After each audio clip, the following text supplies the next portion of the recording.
আসসালামু আলাইকুম, আমি engineer Mohammad Selim. Consultants construction and consultant limited সকলকে স্বাগত জানাচ্ছি। তো আমি আজকে একটা প্রজেক্ট ভিজিট করতে আসলাম। আসার পরে দেখেন যে প্রজেক্টের কী অবস্থা, কি বিশাল বড় একটা মিস্টেক, সেটা দেখাচ্ছি আমি। এর একটা 8তলা বিল্ডিং হবে, সে এই জিনিসটা লক্ষ্য করেন। এটাই হচ্ছে একটা লিফট কোরের রড অনেক দিন আগে রাখা হয়েছে, এটা সমস্যা না। এদিকে দেখেন, এদিকে আছে 3 ফিট ডিস্টেন্স এই কলামের পাশ থেকে, আর এই পাশে কিন্তু আছে প্রায় 1 ফিট 13-14 ইঞ্চির মতন। তার মানে এটা কিন্তু অলরেডি একদিকে সাইডে গেছে।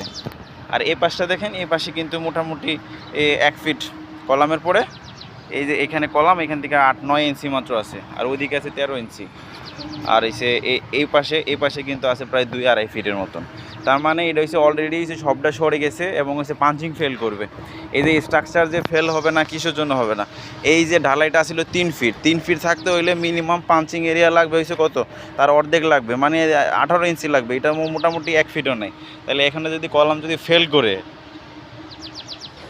তাহলে কি হবে? এগুলো তো কনস্ট্রাকশনের সময় খেয়াল করতে হয়। এটা তো অলরেডি পুরাটা ফল্ট হয়েছে, কিন্তু কনস্ট্রাকশন কিন্তু হয়ে গেছে।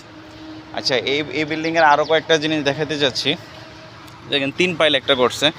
3 পাইল কোথায় করছে দেখেন, এটা আউটসাইডে একদম চাপাইয়া পারলে এখান থেকে বিল্ডিং বাইর করে দিতে। এখানে যেটা কলামের যে একটা পাঞ্চিং আছে, এই জিনিস ওনারা ভুলেই গেছে।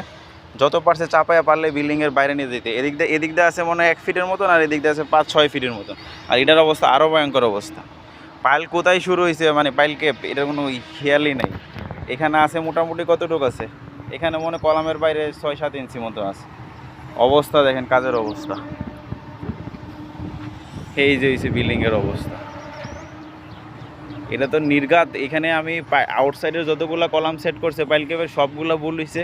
এখানে লিফট করে দিয়ে আছে, লিফট কোরটা সবটা সমস্যা। একদিক দিয়ে 4 ফিট, একদিক দিয়ে 1 ফিট, মানে পুরাটা সরে গেছে। ওনারা কী করছে ওনারা বলতে পারবে। এখন এসে দেখা যাচ্ছে যে এই অবস্থা আর কি। তো সবাই অবশ্যই ভালো কোয়ালিটি কনস্ট্রাকশন করুন এবং ভালো কোম্পানি দিয়ে কাজ করুন, না হলে কিন্তু ভবিষ্যৎ খুবই খারাপ। তো সবাই ভালো থাকুন। আল্লাহ হাফেজ।